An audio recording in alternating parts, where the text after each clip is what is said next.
Grab some gears here, driver, get going. Obviously, the term push truck allows me to do just that. I don't have to pull it.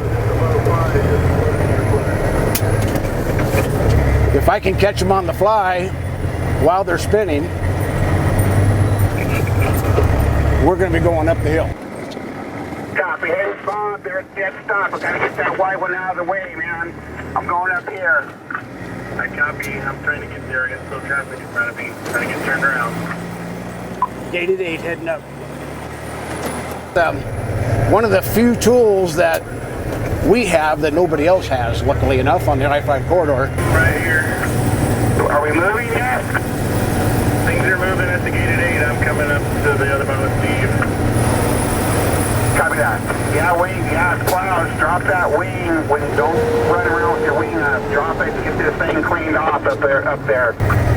So the big trucks, Gary, the big trucks, when they chain up everything and got their driver set up right, they normally can go through just about anything. That's not the big issue.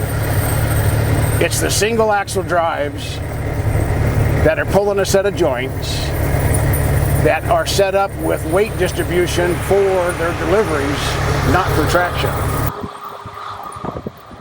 I'm gonna go around them and give them some rock right in front of them. All right, we're gonna try to push this guy. Here's a set of joints. Normally you gotta pull them. Oh, this guy knows what he's doing, so we lucked out. A lot of these drivers realize that momentum is actually their friend. That's what carries them to the next straightaway and the next corner set. Thank you very much, sir. That helped a bunch.